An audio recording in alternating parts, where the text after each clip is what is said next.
It's like a dream of mine to completely blow out and like have to restructure my knee. We've communicated and said, you know what? Lion tastes good. Let's go get some more lion.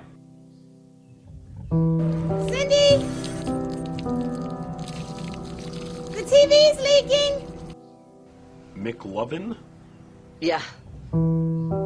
Today is Thomas Cup's birthday, and this is Project X. Yo. Okay. Hello, everybody. Good morning.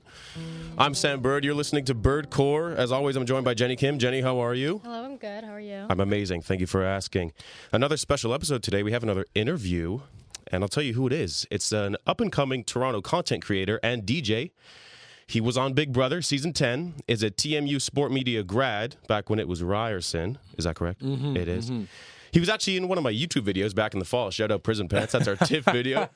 He has over 250,000 followers on TikTok, over 12 million likes, and millions upon millions of views. If you go to TMU, you've probably seen him. And if you go to U of T, you probably told him, sorry, I got to get to class. Ladies and gentlemen, Moose Bendago. Moose, thank you for being here. I said it right, eh? Yes, Bendago? Amazing. That's right. Amazing. Yeah. For all the U of T listeners out there, which probably don't exist, they don't like me on that campus. Yeah. Which, you know what? I don't either, because I have a rivalry with them and I went to this school, so I've never been a fan. But you know what?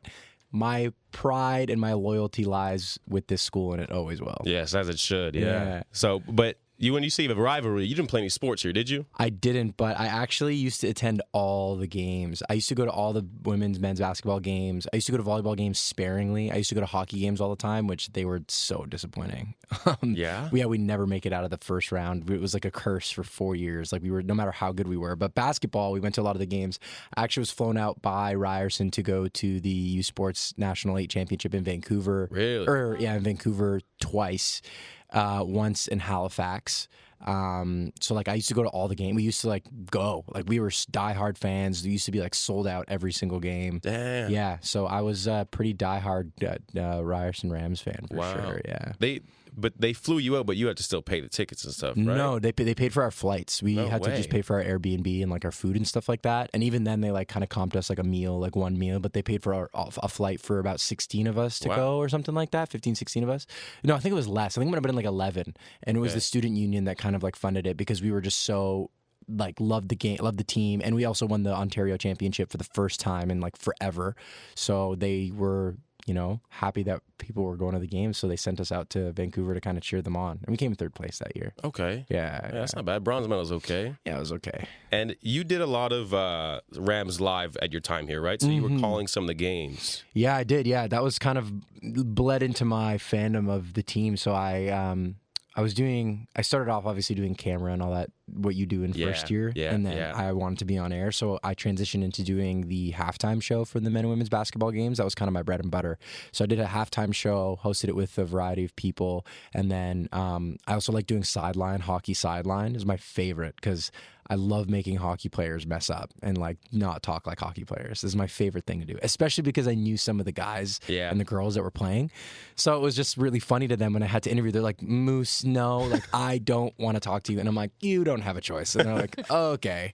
So I would just make it really funny, because I would know that they would just to catch them off guard. Yeah. So that was really, really fun. I love doing sideline for hockey. But yeah, I did a lot of Rams live, produced a couple of games, I think one, but mostly I was doing commentary, sideline reporting, that sort of thing. Okay. Yeah. So a lot of that is kind of intermission, when you're talking to the players kind of thing, when you say sideline? I was doing interviews at halftime, hits in between timeouts and whistles. Yeah. And then the halftime show was just we used to do it in this little section of the gym that was there was a garage, and we just had a little table set up there, and we'd throw to us at halftime. We'd break down the first half.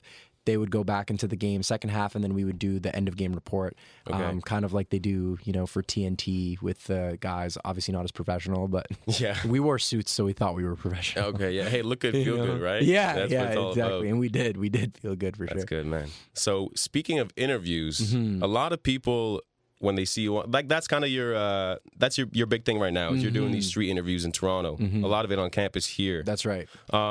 That's actually how I met you. Yes. You were doing that the night that I was filming my TIFF video with Rory, my partner, for our YouTube video. Yeah. It's a great video. Yeah. Thank you. Appreciate that, man. It was a lot of fun. So back in the summer, is that when you kind of got into doing the street interviews? Like when did that start? Yeah, that did start for me like end of August. So I kind of was off of my whirlwind of doing Big Brother, and a lot of people that will do the show without getting too deep into it will tell you that you have a couple months of rehab essentially coming back into the real world. It's not really an easy transition, but you know, I'd always wanted to do content creation. Since I was in school here, and it was just something I was like, I want to do this, and I just didn't have the time to commit to it. I left my previous job, to go on the show, so now I was unemployed, and I had no excuse because I had all the time in the world. So I buckled down. I shot like 75 pieces of content over the span of like 2 months. Whoa. And then was posting 2 to 3 times a day, every day on TikTok in December and January. And you know, I had one video that did really well, and that kind of like pushed my trajectory up to where it is now. But yeah, it was like the end of summertime was when I started kind of pushing that whole thing forward. Okay. And you already had, you know, you said you're on Big Brother, so you already had a little bit of, would you say, like a following? I'd say so. Like not entirely. My TikTok was definitely dead. I had like maybe like 2,000 followers or 3,000 followers there. Yeah, I didn't have a lot going on. Yeah. On Instagram, I did a little bit. Like I gained about, I want to say 2,500 followers from the show. So I went from like 5K to like 7K. And don't get me wrong, my blinded mind was like, I'm going to be out here with like 50,000 followers. Like, this is going to be money. I'm going to be chilling. Yeah. And I was like, oh, damn. Like, I really got to push to get more followers here and push content, because that's always what I've wanted to do. I want to travel and freelance and do what I want to do, you know, in my life right now, at least, and kind of like live a sort of freestyle the way I see it. So I want to do content creation full time. So I was like, I got to like push out content here to get these fans engaged, keep them interested in my page and want to follow me, because yeah, you might follow someone off the show, but then they just post their regular lives and you're like, all right, I'm kind of done with this. Yeah, after a few months. Exactly. Like, okay. Yeah. So I just told myself that it was time to really commit to this content creation goal that I had, and that's kind of where the TikTok stuff came from and why that's been being pushed the way it was. Yeah. And I see on TikTok that I think the one video that you're talking about in particular, that it's where you went around. You've done this a few times. Mm-hmm. You go around. You say the first half of a Vine, and then someone. But the one that blew up is when it was the one that Anthony Padilla from Smosh. Yes. Was it that one? And didn't Meghan Trainor comment on that too? Did she? Yeah, it was I think someone might have, yeah. Yeah, like those are big names. Those are like full-on celebrities. What is that like to have someone, you know, you see the blue check mark comment, you're like, okay, hold on, this means something, right? It was pretty, honestly, it was pretty cool. First of all, Anthony Padilla reshared it on his Instagram story. Which had me geeking. I was like, crazy. That's crazy, because I loved them in growing up. I don't know if you watched Smosh. I did watch Smosh, man. That was part of my identity as a child. Dude, epic food battles. Like, I used to love that stuff. So I DM'd him back and forth for a little bit. I was just like, hey, man, like, you know, I don't want to make you feel old, but like, used to watch you as a kid growing up. He's like, no, bro. Like, he's like, it's so funny you posted this right now, because I've been on a nostalgia trip for the past like month, and I just saw this video. So it's like, he's like, yo, I was like, yeah, man, like, it's good stuff. And I think Meghan Trainor commented on it. I think there was another one, because I haven't checked the comments on that thing for a while. There was like tens of thousands. Oh, man, yeah. So I couldn't scroll. But there was a couple of other people that were like, you know, notable that had commented on it. But it was really cool, especially for someone like him. I really wanted Drew Gooden to see it. A lot of people were trying to tag him, but he doesn't have a TikTok. But I love Drew Gooden on YouTube. I love his stuff. But it was cool, honestly. Just like the fact that they saw it was cool. I wasn't really trying to, like, you know, push myself forward in any way or trying to get more notoriety off of it. I just thought it was awesome that especially the people that made those Vines commented and were like, oh my God, this is so funny. Like, I remember making these videos. So I think that was like the coolest aspect of it, is just the fact that, you know, the OGs who made it were like, like, this is good stuff. Yeah, so it was pretty cool. Yeah. That's awesome, man. Yeah. Then does TikTok, like, I know in Canada, I don't think TikTok has like a creators fund. So they don't pay you, right? Like if you start to blow up? Yeah. They don't pay you in Canada. Yeah, it's definitely an American thing. And I don't even think the TikTok creator fund pays you that much, like, in general. Me and my friend actually tried to do the math based on some articles, and it was like hella cap. It was like, Really? yeah, it was something along the lines of, let's say Charlie D'Amelio. Like if it had been based on her views or her likes or something, she'd be like a multi-billionaire. Like that was like those were the statistics we were getting initially. So I don't know what the number is. I haven't like looked it up because again, it doesn't really affect me because I am in Canada. But yeah, the way that I'm trying to make money now is just by doing brand deals. So I do some branded content. And I do like street interviews and kind of meld that into my Instagram and my TikTok and stuff. So that's kind of the way I'm making money off of this right now, which I'm trying to do as much as possible this year. Hopefully, so that's like the biggest thing. What what brands are you working with? Are you allowed to say what brands you're making videos for? I did. Yeah, I mean, I did a brand deal with KD, like Kraft Dinner. Oh, I was around here filming for that. I did a brand deal with Bumble and Molson Canadian. Okay, that was pretty good. That Molson one's still going on, right? Yeah, it is. I think it's the contest ends on the 17th. Okay. But it's pretty good. I mean, I when I do brand deals, I like try to do stuff that aligns with what I like. Like when the Molson and Bumble reached out to me, I was like, listen, guys, I don't use dating apps and I don't drink like that. So I'm not your guy. And they were like, no, like we really like your content. Like, how can we make this work for you? And I'm like, look, this is probably going to be pretty disingenuous. Like, I'm not going to be the type of person that's like, oh, like, do you guys want to go on a sick date with Bumble? I was like, it's not going to work for me. And they were like, no, we want you to do like a street interview style thing. Like, we really like what you're doing. And I was like, all right, like this brand is willing to be malleable towards my interests, which I thought was really cool. Yeah. So I always try to do stuff that I'm going to be able to, work in a positive way towards, as opposed to just like make the content in order to make money. Like I had a brand deal with this brand that I will not name, but I canceled my deal with them because, first of all, they sent me an email that said, we want you to wear your hair presentably, is what they said to me. Get a haircut and then do this video. Yeah, which is funny considering the fact they saw all my videos, and that's why they wanted to work with me. And I was like, all right, whatever. I was like, they're paying me, it's fine. I'm gonna swallow this pill. Then the second time they emailed me, they changed all the deliverables, and I was like, all right, whatever. Like, I'm gonna swallow this pill again. Then they emailed me a third time saying that they were gonna cut my pay if I didn't do it on time, and they sent me this 3-page document, and I was like, you know what? I'm good. I was like, I filmed a video with you guys. You can have those for free. I'm not doing this deal anymore because it was just didn't align with what I liked, and they weren't being respectful of me. It's like, you don't own a creator for paying. I was like, listen, if you're paying me $10,000, all right, different story. I'll shut up. Yeah. You know, but if you're paying me like whatever amount of money, it's like you don't own me to tell me what to do. They were like trying to tell me how to content create. They're like, try cutting the video like every 1 to 2 seconds. I'm like, I'm very well aware of how editing works. Yeah. And it was just like not for me. So like for me, it's like I wasn't afraid to step away, which I felt good about, because no matter how much, if there's a certain threshold of money where I'm like, okay, but up until that point, I'm not going to be like bowing down to all of your requests, you know? Is there a brand that you would like to work with? Oh man, tons. This is really weird, but I really want to work with Lush. Like that's like the soap? bath bomb. Yeah, like store? the bath bombs and like the soaps. Yeah. They have the most fire hair cream. Really? And, oh yeah, like it's insane. I wear. I'm not wearing it today, but I wear it like most days when I go out and do stuff.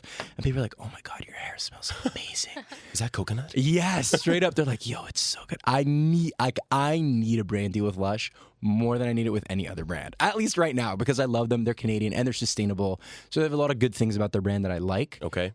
So yeah, I do want to work with Lush really badly, and I also connected with someone from Levi's recently, so maybe I might do something with them because I love Levi's jeans. Are you wearing Levi's jeans right now? I actually am. These are my favorite jeans, bro. These 501s, I've had them for like 8 years. I had them like since my first year of university. I love these jeans, and they've been washed. They're quality. I travel with these jeans. They're like pajama pants now. They're so comfortable. Jenny is a big Guess jeans fan. Guess? Jenny got a lot of Guess jeans, yeah. What? How did this come up? How did you find this out? Well, I don't know. Like, yeah, how do you know? I see the pants you wear. I'm like, oh, those are Guess. That's true. They're my favorite pair of jeans. I'm like, hey, those are those Guess jeans again. They do fit. Oh, yeah, well, there you go. I think they're not good for guys. I think they're good for girls. That was their initial push. Like, they tried to be like high fashion for women. And because I've had Guess jeans and they just suck after like 4 washes. Really? But that's just me, though. I hope Guess isn't listening. Yeah. But Levi's, Lush. Levi's, yeah. Levi's and Lush for sure. Absolutely. So are you, are you at a point now where you kind of start to get recognized in public? Here for sure. Yeah. Which yeah. honestly is a detriment to what I'm doing. Even I saw you that day on the street when when I was filming. Yeah. Oh, yeah. About, like 2 weeks ago. Yeah, exactly. I saw you, and it's just like, which is fine. I love when people come up to me and say hi. But Like what's Ryan up? Sykes right There here he in the is. window. What's up, beauty? So yeah, I do get recognized here on campus a lot, Yeah. and it's a lot of fun. But the thing is, some people run away from me because they're like, "I know what you're doing, and you're gonna make me look dumb." Which I don't do that. I don't make people look that dumb. If people don't know what they say, they're like, "I don't know." I'm like, "Oh, that's okay." But some people run away because they're just too scared of the moment, which is like a little bit frustrating because I just want to go up and ask people. But other times it's obviously fantastic because people are like, "I watch your videos and I love your videos. And I think they're awesome." And it's great to feel that way about. Alluding to earlier, school I'm so passionate about, and I love it here. And people don't really have school spirit in Canada or like that much pride in their alumni, but I was proud to go here, and I really love this school. So it's nice to have students, care about me and what I'm doing and think that I'm entertaining because I owe a lot to the school for friendships and connections and stuff like that. So it's kind of nice to give people entertainment. But I do get recognized a lot more from the TikToks than I do from Big Brother. Yeah, for sure. At least nowadays. Well, Big Brother was kind of your start, was it not? Like, that was the beginning of sort of everything. It was actually weird. The day we came out of the hotel and we were like released into the real world, and they were like, "Go be free." It was a weird day. We walked down to the lobby of the hotel, and I was with two of my other castmates, and our families were there. And this couple comes up to us, and they're like, "Oh my God, are you guys from Big Brother?" And we were like, "This is a sick joke." It was genuinely, outside of like the receptionist in the hotel lobby, first two human beings that I had seen like in the real world, and they were like, "Oh my God, are you guys from Big Brother?" I'm like, "Who paid you to say that?" Like, there's no way. Where's the camera? Literally, I'm like, "There's no way these people recognize us," and they were like, dead ass recognize us, and we're like, "Oh my God, like we haven't even seen the finale because it was the night before." They're like, "Who won?" And we told them who won, and they were like, "We hate that guy." I was just like, I had to vote for him. So it was like really funny, and then I just like. I knew people were going to come and say hi, but I didn't realize how many people were Big Brother fans. And like, you go to different events or like kind of public places where there's like a lot of people, and like, sure enough, there's always like a Big Brother fan that wants to say hi, which is really cool. But that's kind of like the start of how that's happened. It actually also, weirdly enough, started when I used to work for the Raptors, because I used to be on the Jumbotron a lot, and I used to be in the arena. So like a lot of people actually used to recognize me from that in the street. Okay. Yeah, because I used to wear this bucket hat. They call me Bucket Hat Guy. And people used to see me and be like, "Are you the bucket hat guy from the Raptors?" And I'm like, "Indeed I am." As a matter So of I fact. guess that's kind of where that started. Okay. Yeah. Okay. So yesterday on my Instagram story, I put up a little preview saying that you were going to be on today, and I had asked people if they had any questions. There's no way people actually had questions. I had a few questions, yeah. Interesting. Yeah, not too many, but still, we got a few. Okay. One is actually pertaining to Big Brother. Okay. It's from my buddy Elias. He Okay. wanted to know, I mean, you kind of just touched on it a bit, but what the experience was coming out of Big Brother Canada season 10, and he asked, was it hard adapting back to normalcy? You said it was difficult. Is it something that takes like a few months? And what exactly, like, I don't watch Big Brother, so I'm not actually familiar with how long are they in, like, I guess you're in a hotel, you said, right? Yeah. Well, it depends. Yeah. So so when you reach a certain part of the show, you become part of the jury. And Okay. the way the winner is voted on is based on a jury of their peers, is the way it works. So it's like you're not voted on by Canada. We did have a Canada vote, but it was worth one vote. Okay. But you get past, so it's for people that get past a certain point in the game. So it's like you can't get eliminated week one and then vote. Like, you weren't in the house. Like, you weren't there that long. You have to be there a certain amount of time where it's like, okay, this person's been there. They understand what's happened so far in the game. So the whole process is 12 weeks, including a 2-week quarantine, and the game itself is 10 weeks. People who were there past week 6 were there for the whole 10-week period. Okay. Once I got eliminated, I went to like a jury house. It's like a cottage somewhere. And you're there for 3 weeks until the finale. And on the finale night, you vote for your winner. There's 2 people left in the house, and you vote on basically who you think you should win. Okay. And there's 2 people sitting there. Okay. It's like a $10,000, or no, $100,000 prize, right? Exactly, Okay. exactly. So you're voting on a $100,000 winner, and you're there with. So for us, we had 9 people, or we had 8 people. So we. So after coming out of the house, like, what was difficult for us specifically is the fact that we went in during COVID still. So things weren't open, if you remember, 2 Februaries ago, I think it must have been. Or was it last February? No, it was last February. Yeah, there was a mini lockdown last February. Yeah, it was I just think. before the Back when, Russia war. Yeah, that was when Omicron was Yes. coming up. Exactly. And things weren't like open. Like Yeah. things opened up and they were open and they closed again. Yeah. So we went in during masks still, like it wasn't like open like that. And then, I kind of got an inkling that things were open when we were in the house after I left the jury house because we had to like drive to a couple places. And I was just like, I feel like masks are gone and like the world is open. So we came out not only from this 10-week thing where you're isolated from society, which we all were kind of for a while, we came out into the world that was completely open. And it was like loud in public places and like no one had masks on, which was like that wasn't the issue. It was just like it was different. It was different to be back in the real world. And it was different to be back in the real world that was fully open, like do whatever you want. Oh, right. Okay. So we had like a double whammy for our season. So it was like a little bit more difficult, but most people, it depends. Some people it takes like a month. Some people it takes like 2 weeks. Some people it takes 3 months to kind of like really get a grip on society again, because it's really weird to be, 10 weeks is kind of, if you're 5 weeks, 6 weeks and you kind of get eliminated, you're okay. Like you get your phone back, you kind of can come back to society a little bit quicker, but you still needed some time. But for people that were all the way through, like it took us a while, like at least for me, and I know for other people it felt that way. Like we would call each other and it was just like, man, I feel so weird and like I don't even know how to talk to people, and I don't even want to be around anybody. I just want to be around you guys, and like I just want to talk to you guys because you were around these people that you feel comfortable with for 24 hours a day, every day for 10 weeks. Wow, man, that's a long time. It is a long time. That's a lot. Yeah, it was a lot. So everybody's different. Everybody's transition to the real world is different, but it's not easy and it takes some time. Like I couldn't even recognize myself looking in the mirror. Like I was like partying a lot and like, which wasn't an issue, but it was just like, I didn't even know what I was doing. I was in Montreal, I was in Toronto. Like I was bouncing around everywhere. I had no stability in my life. I also wasn't working. Mm-hmm. So like I was just in this whirlwind of like nothingness almost, because I just was trying to transition into the real world.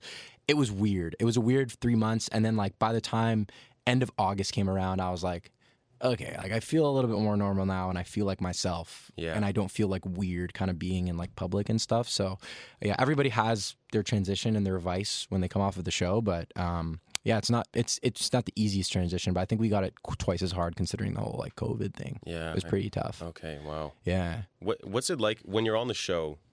And I see these reality shows on Netflix and stuff, for example, The Circle. Yeah. What else is there? Too Hot to Handle, stuff like that. You have cameras, they're rolling 24/7, right? Yeah, they are. We don't have it. We don't see camera people. Okay. In the Big Brother house, you only see the people that you see, and then the host Arissa, and you see her on a TV screen.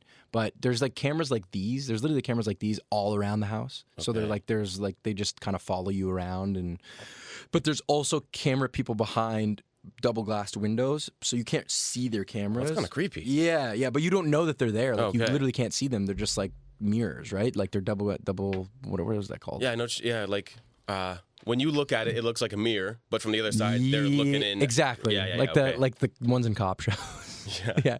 So they're all like that. So you never see the camera people, but there's all these cameras that follow you around in like the washrooms and stuff, and like in your bedroom and everything. So yeah, it's being filmed 24/7, but you get used to that though. Like that's like not a problem. Like you're living your life. Like you're normal. Like yeah, sure, the camera. You talk to the camera sometimes for fun. Yeah. There's like I was watching a clip of me yesterday. I was delusional, man. Like I like made this sock puppet, and I was like talking to the camera with this sock puppet, talking to the camera about like how. I'm like, you're worth money, and the sock puppet was just like, oh my god, I was delusional, man. Like I was losing my mind without knowing it. I was losing my mind. Yeah. I was like, oh, like the sock was trying to figure out understand what society was and like why we were all there. It was really really weird. But like again, you do weird things when you're like cooped up and you have nothing to do. I was just messing around, having a good time. But you get used to that. You just like kind of live and enjoy and have a good time. I was there and I was having fun. So that was the best part for me. Like I was just enjoying it the whole time. That's good, man. Yeah. And did you get to win any money or not because you were eliminated? Like, are there like little like incentives or something? Like, oh, you've been here 6 weeks. Here's a little bonus, like something like that. Or? So the week before I left, I won $1,000 prize for best celebration, which they did every week then onwards for the rest of the show. So I won like $1,000. You also get a per diem like pay for the amount of time that you spend on there per week or per day.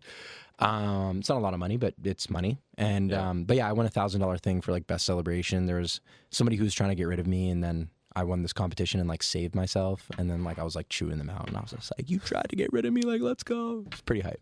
It's like that clip of Leo in Wolf of Wall Street. Like, I'm not fucking. Oh my God, no, that's literally what it was. That's Really? literally what it was. Like, it was like, you tried to get rid of me, I'm not leaving. I did not say that. I wish I did. Yeah. But I was like, you tried to get rid of me, like, let's go. And they were like all confused, like, whoa, like, I don't know why Moose is upset with me. I'm like, you literally tried to get rid of me last week, and now I'm survived. Like, don't be mad that I'm hype. Like, I'm hype, you know?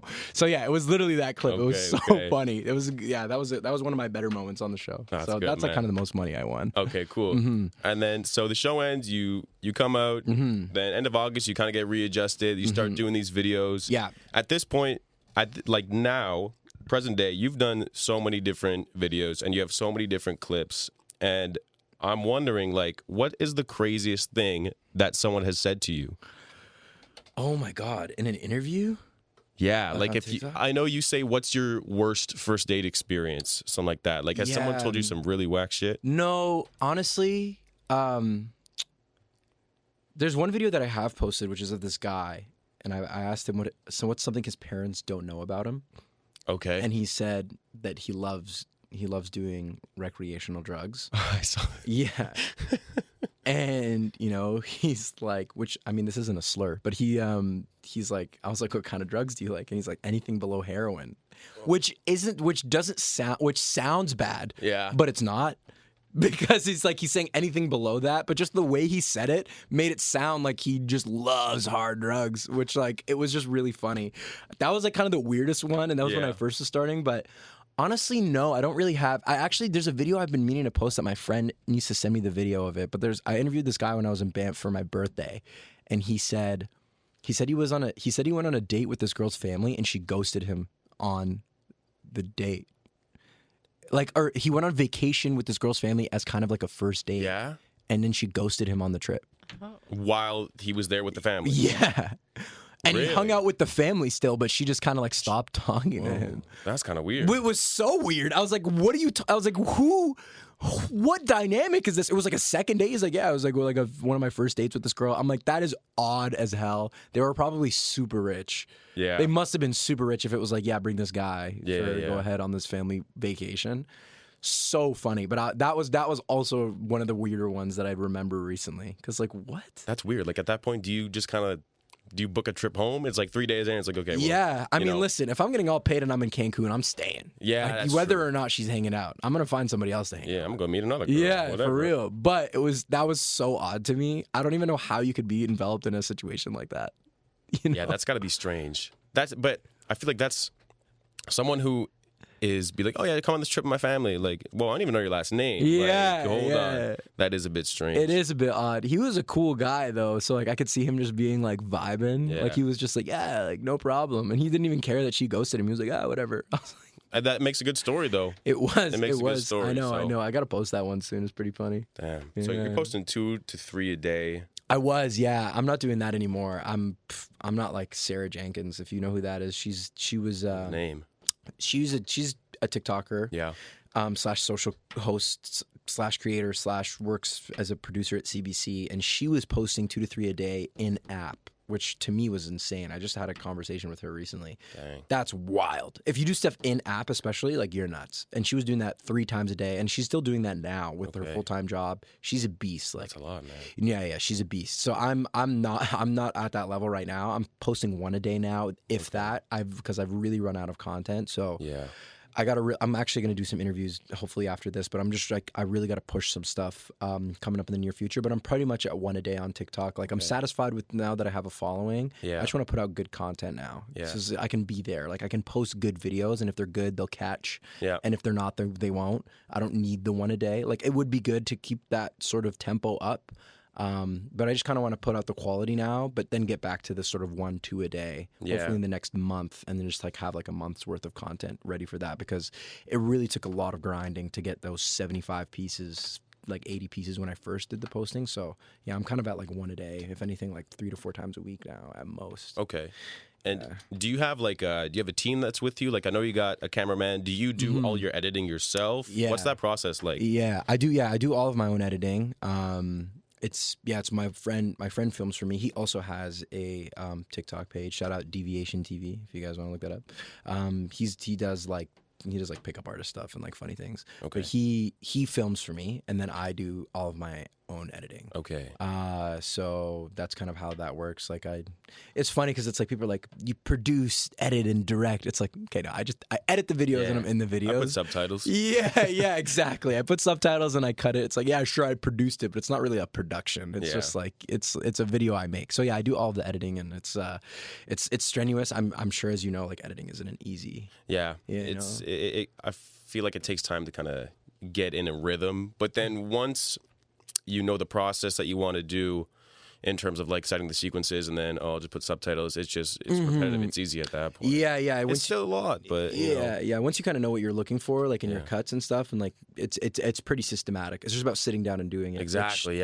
Which I've been pretty lazy about the past few days, but it's okay. It was my birthday for last week, so happy belated. Thanks. Yeah, no, it gets to bleed in for the rest of the month. Hey, it's birthday month, man. Yeah. You know, it was in February, but I'm counting it towards now. There So my you go, laziness is a lot to shred through. But I'm definitely gonna get back on the horse soon. It's so exciting. And speaking of like laziness, like I know I can attest to this myself. For example, when we went and filmed our Halloween video, that day I remember just not being in the mood. The last thing I wanted to do was like get all dressed up. I wore this big inflatable like ostrich costume. Oh my gosh. And the last thing I wanted to do was go out and just put this character on and just not like.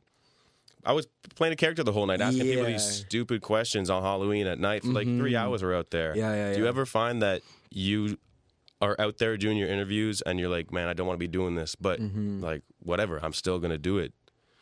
Yeah, a lot. Yeah. Honestly, a lot. Yeah, I just like I obviously love doing what I'm doing, and like I'm making money, so like I really can't complain, and I'm not complaining, but I 100% feel that way a lot. I'm like again, I message my friend, and him and I kind of motivate each other. But I'm like I don't want to go today. Yeah. And he's like, I don't care, man. We gotta go. I'm like, no, but I don't want to go today, man. Like, please. Yeah. So it really depends on the day, but it does. There's days where that come where I'm like, I just don't want to be downtown, walking up to people. Because even look, you talk about the UFT video, right? Like that happens to me every day, which is fine. I don't mind rejection, but it's like I also don't like being in people's face and in their business. And I don't like run up to like people's faces like that. You know, I try not to get too close. Yeah. But like, I also don't like, you know, some people are having a bad day, or some people just don't want to talk to you, or some people are annoyed by you, right? Which again, I'm deeply not as concerned with that on a personal level. I know it's not personal towards me, and I know people don't personally not like me. And even if they do, whatever, that's on them. But I'm just a stranger in the street. But, you know, for the most part, it's also frustrating, right? Like it's annoying to have somebody like run up to you, and like for me to do it to multiple people in my thing, depending on what type of video. Sometimes I'm just doing an interview and I ask, and that's a little bit more of a chill day. Yeah. Because whatever you say, people say yes, and you just, you know, they're willing to be a part of the video. But other times they're running up to people and they're just like, no, I don't want to talk to you. And you're like, okay, like whatever. And you know, intrinsically as a human, like I just don't like bothering other people. but that's just like a nature of what I'm doing, right? So to that degree, which is sometimes why I'm like, I just don't really want to do this today, because in the same way that I feel that way, other people are like, ugh, I don't want you to get out of my face today. Like, I just don't want to do that. And there's a lot of people that will feel like that on a day-to-day basis when you walk around downtown Toronto. And there's a lot of people that are very nice and want to answer your question and are very funny. Yeah. So it all depends. But I think that it comes deep-rooted from that, where it's like, I just don't want to bother people, obviously. But that's kind of just part of what I do. So that's why sometimes I'm like, oh, I just don't want to get in people's faces today, but you got to do what you got to do to get the content. Yeah, maybe. Exactly. Yeah.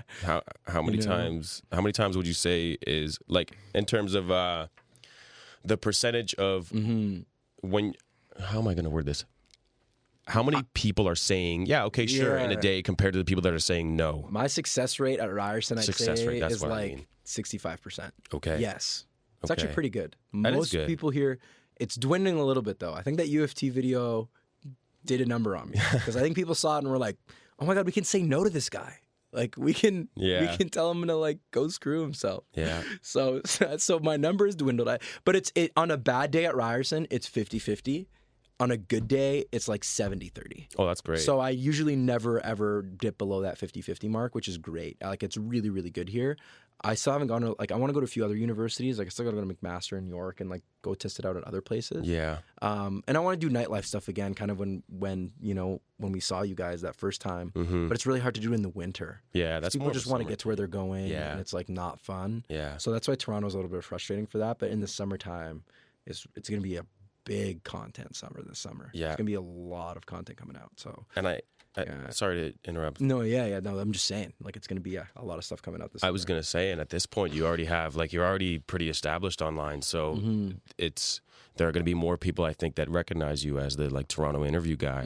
So they'll be more likely to be like, I would think they'll be more likely to be like, okay, yeah, let's hear it. Yeah. You know what I mean? People will be. Yeah. People will be. But, like, I just got to get my waiver game up. Because a lot of, like, there are people that message you after you do the interviews, especially if you're doing it on King Street. And they're like, I don't want that to be posted. I don't want to get fired from my job. I'm like, you're not going to get fired from your job for saying that you don't like guys who don't buy you flowers. Like, it's not that deep. Like, I'll be like, what's the thing you don't like in a guy? They're like, I don't like when he doesn't text first. And I'm like, no, don't post that. Like, I look so bad. And it's like, you really don't. Like, but people, you know, their perceptions of how they look on video, right? Everybody has their things, which I totally get. But I make people sign waivers now, which is good because that way they're like, all right, like, this is good. And I'm like, I'm not going to make you look dumb. Like, I usually, like, I'm pretty good at making sure people don't look that bad. You know, sometimes people say things that are a little egregious, but I'm like, that's what you said. Like, you said that. I didn't ask you to say all that, but you did. So it all depends. But I think I am. There's been a lot of people that, like, kind of come up to me and, like, want to be in interviews and stuff like that or see me. So that's also, I'm hopefully going to be afforded that. But it's mostly in this area, which is why I got to get out of this area so that way people in other parts of Toronto are like, okay, like, I recognize this guy. Because I know if I ever go back to U of T, which I probably won't, because like I said, and I will say it again, I don't like that school with every burning fiber passion of my body and put it on the record because I don't like U of T. But if I do ever go back there, I know for a fact people are going to chew me out, which I would be down for. But I know, or people will come up to me like, hey man, like, I seen people U of T don't like you. Like, yo, I'll do an interview with you. Like, I think people will be like, all right, like, let me show you what the good part of the school. So I think it'll all depend. But my success rate at U of T was like 10% that day. Yeah, that's wild. In that video, like, every person's like, oh no, I got class. Like, and this is the thing, people do that here too. Like, don't people do that here? It's not. But at U of T, I swear to you, 10% of people stop to say something. 90% of people are like, I gotta go. I'm like, you're not gonna die if you don't make it a Psych 101. Like, relax. People are like, we gotta make it across campus. Like, you don't get what it's like to U of T. I'm like, I get it. It's a big campus. You gotta go to where you're going. It's class. It's not that deep. Sing a song with the word love. It's not that hard. Yeah. Like, I'm trying to brighten your day. But you know what? Like I said, people are busy and don't want to be bothered by people. And I get that. So I'm not that pressed by it. But at the same time, the school spoke for itself in that video. Yeah, it did. A lot of the comments were saying that too. Like, you know, comparing, like, TMU or to U of T. Yeah. They were like, oh, it's midterm season. I'm like, I filmed this a month ago. Yeah. It was not midterm season. It was the beginning of the semester. But every single class and semester at U of T, it's like, it's midterm season. I'm like, there's a lot of stuff going on. Yeah. Week 1 midterm. Yeah, literally though, they're like, bro, it's midterms. I was like, I filmed this during your guys' reading week. Hey, it's July right now. Yeah, like, what? Yeah, it's pretty funny. So you said you want to be a content creator. You are a content creator. You want to continue to grow yourself and establish yourself. Yeah. Would you ever consider going into, like, acting? Like, if I look at someone like, for example, King Back, him. Yes. He started off on Vine. He was making those videos, and now he's acting in movies and stuff and TV shows. Is that something that interests you? Yeah, I mean, I do like acting. I've acted in a lot of people's videos here, like in media production and stuff. I like acting. Is that something I'd pursue? I'd love to. I've been pursued to do acting before. I've done a couple of auditions, bombed them. Because that happens. Yeah, it happens. But they reached out to me and they were like, "Hey, like, we really want you to do this thing." I'm like, yeah. I do an audition, and they just don't hit my line back. And they were like, that was all right, man. Thanks. Yeah. Which is, like, so bad because it's like they reach out to you and then you just don't do well at all. Which is again, I'm not an actor, so it's like it's not really my trade. But yeah, I wouldn't mind it. Like, I think if the opportunity comes, it'll come. I'm not the type of person that's gonna seek it out. I've always kind of been the person to like let things happen for what it is. I will chase my own opportunity. Like, don't get me wrong. I always reach out. I always follow up. I'm always the type of person that, like, if I want something, I'll go get it. But at the same time, I just kind of like leave things be. So if somebody wants to see me in an acting role, like, and they really like my personality and think I could do something, then hopefully that'll kind of, the cards will fall as they may. If they do, I might be going to LA at some point soon to kind of like pursue this thing for real. So if people out there kind of deem me suitable for the big screen or the small screen or the TIFF screen, maybe I'll be in a movie one day. Who knows? That's great. That'd be exciting. Yeah, right. I like DJing as well. It's kind of like my big thing. So I want to talk about that a bit. Yeah. Tell me about that. Yeah, no.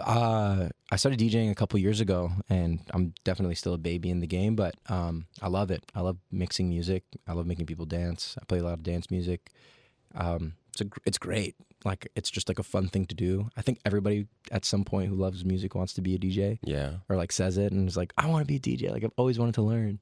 Which you can learn. It's not hard. I learned by myself online. That's what people tell me. I'm on the same boat. People tell you should be DJ? Yeah. So then why aren't you being a DJ? I don't know. It's just like a lot of equipment. Like you said, like it's kind of intimidating. It's not. I mean, it is kind of intimidating, but it's only one piece of it. It's just one controller is all you need. It's not that. You need the money for a controller. That's where you got to start, which is like $500, I'd say, like for a good controller. Yeah.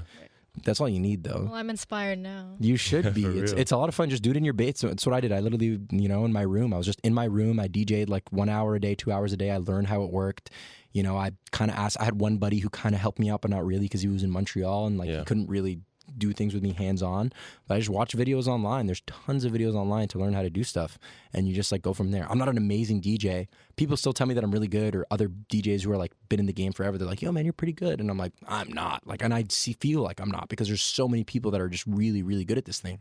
But I do love it, and hopefully we'll perform on a big stage one day. I don't know what that would look like. Maybe I'll be on tour. I've always wanted to go on tour. It's on my bucket list. Yeah. But I just love spinning music. It's fun, and I love good music. So, what kind of music do you typically spin, or does it kind of change depending on the vibe, depending on the night? I'm pretty open format. Like, I could spin anything, but I do spin a lot of like funk, a lot of neo soul, like indie funk, probably like Anderson .Paak. Oh, okay, yeah. Kaytranada type stuff. Yeah. I live in that realm, like Cosmos Midnight. I do like a lot of bouncy music, just like stuff that makes you wanna, like house. I do a lot of house too. Okay. A lot of house music is what I love to spin, but I could do anything. Like, I spin rock music sometimes at the bar I'm at. Yeah, because some people love it. Yeah, like AC/DC. How do you Queen. How do you transition those songs into each other? It's hard. Yeah, it's pretty hard. But like most times, I just like fade it out. Yeah, or just drop it on like the good part, like "We Will Rock You" or something, like the part where it starts to sing. So rock isn't the easiest, but I also like spinning rock music because I like rock music. I grew up playing rock band, so I'm pretty open format. But house music and like funky stuff is where I live. Playing rock band, were you guitar or drums? Drums, baby. Yeah. Oh yeah, I'm good at drums too. I was playing. I shamelessly have a YouTube video of me playing Rock Band on Expert on my YouTube. Expert. Yeah. Whoa. But that was on their easier songs though. Okay. Like there's the Expert songs on Expert. I was playing like the easier songs on Expert. Yeah. I'm pretty good. But like, when I was like didn't have a job during COVID, I was like uploading YouTube videos, and that was one of the YouTube videos I uploaded because I was like, let people watch me play Rock Band. Hey, why not? It's not embarrassing, but it's just so funny that I did that. When you're someone who's trying to pump out content, sometimes you got to post the embarrassing stuff. Oh yeah, man. No, you got to post everything. So it was I love Rock Band to this day. I still play. I love it. I used to play Rock Band when I was younger. My brother was a really good drummer. Oh, really? Yeah. So you play guitar? I play guitar, but I'm not like musically inclined. So I'd be struggling. He'd be like over there just humping on the drums, and I'm trying to keep up. And then we wouldn't make it through the whole song because of me. Yeah, literally, he's like screaming at you, throwing drumsticks at your face. He's like, we were 70% of the way through. Yeah, like, bro, I'm not good at this. Like, yeah, sorry. Is he older than you? Or no, he's younger than me. Oh wow, so... and he used to chew you out. Yeah. Like, but I can't be Slash. Yeah. I'm not that good. I'm not that good. Come on, man. Nah, but I did that when I was younger. Yeah, that's so funny. Yeah, man. I know the days, bro. Yeah, we used to play like full bands when COVID was like kind of opened up and we were allowed to have people over. I used to have like a full band of people at my house, like guitar, bass, singer. Yeah. Y'all coming over for Rock Band tonight? Yo, literally, there was nothing better to do. Like we were just ripping Rock Band. Yeah. Yeah, it was pretty fun. Is that what you did to keep busy during COVID? Was it a lot of rock band? Like- Yeah, I did that. I was making videos on Yeah. this Moose Media page that kind of went dormant. But I did a lot of video posting on that. I hosted an online music festival. I actually had 2 of them awesome. that I did during COVID, and it was like a live festival with good artists and stuff, and we raised money for charity. So that was kind of fun. But I did that during COVID, and then I did all of that to get a job, which is what I inevitably did. I got a job, and I was just like working through the rest of it. So, but for the first 4 or 5 months, I was just like messing around on social media, just making videos online, pretty much. Okay. Yeah. There's one more question I have here from Instagram. It has more to do with kind of approaching people for these interviews. It's from Tate Lily on Instagram. She wants to know, how do you approach randoms without feeling awkward? Do you kind of have to get in a zone? Do you put on like a character, or are you just like, you know what, this might be awkward. Whatever. I'm about to go ask this girl for her number. Whatever. Let's just do it. I mean, obviously having confidence is like the first key to any of that sort of stuff. But honestly, like the biggest thing for me is just like no fear of rejection. Like people are gonna say no. Like people are gonna say no. Some people are literally gonna tell you to F off. Yeah.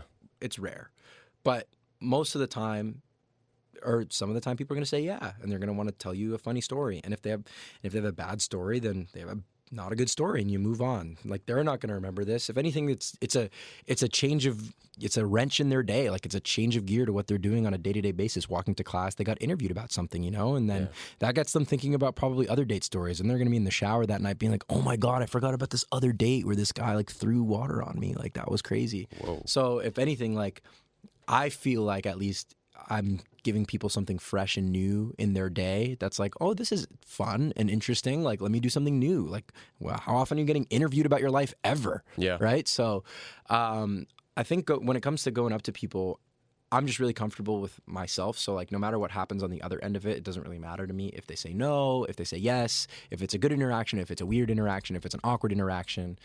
It doesn't matter to me at the end of the day. Okay, because that's good. like I'm doing this, and I have that all the time on a day-to-day basis, and like it kind of hardens you in the real world, because then you learn how to deal with things that are hard. Yeah.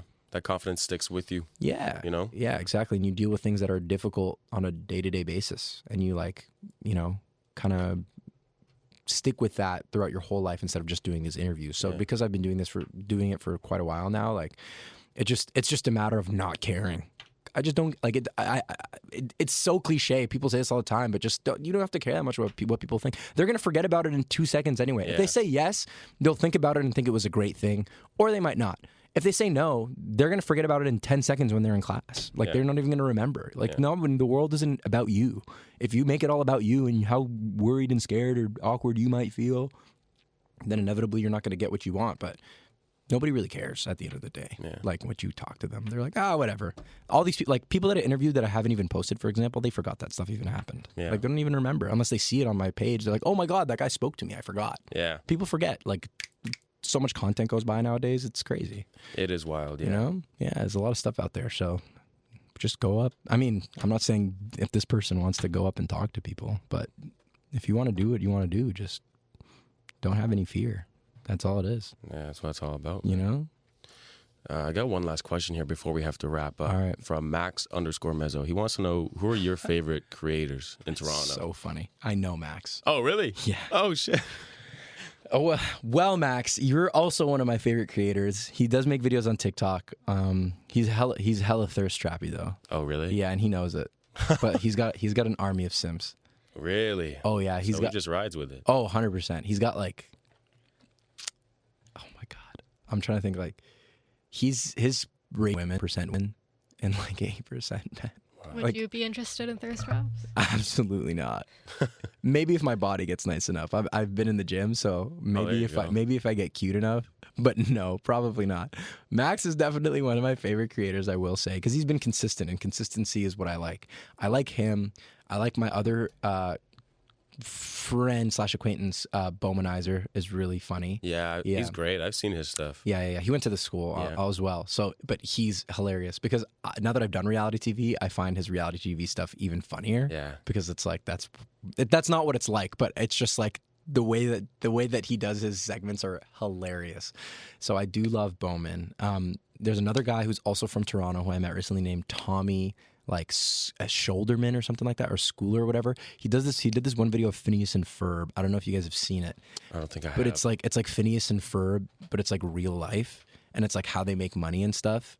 And like he's like Ferb is just cutting checks to like these construction workers, and they're like, bro, you guys are building a roller coaster like in your room. He's like, yeah, bro. He's like, have you seen that? I've seen this video. Yeah. So his stuff, his stuff kills me every time. Where it's like, oh, like he did one video of when the boys go out with your girlfriend, like without you. And he's like, yeah, man. And then like the last guy comes in and he's just like, yeah, man, dude, it's crazy. I was making out with this blonde chick last night. He was like, they were like, yo, chill, bro. That's his girl. His stuff is hilarious. So Tommy, I forget what his last name is, but he is so freaking funny. Yeah, we'll find him. Yeah. And he does all stuff on his own too. He writes all his own content and he does all his own characters and stuff. And then also Austin Breaking news! Sam Bird is stupid and lost the audio from the last 2 minutes of this interview.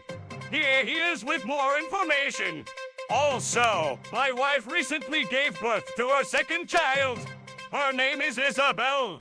Yes, the rumors are true. We lost the last 2 minutes of audio for this interview. It was all Jenny's fault, not mine, so it's okay. And it wasn't the first 48 minutes of the interview, so there's that. At the end, Moose was promoting his upcoming DJ set at Blue Moon Brewery in downtown Toronto for Oasis at Stacked. And that's going to be on March 31st. You can find tickets in the description of this video, audio, podcast, medium, on Spotify and Apple Podcasts, and on YouTube, and on Moose's Instagram page at Moose Bendago. That is MooseBendago.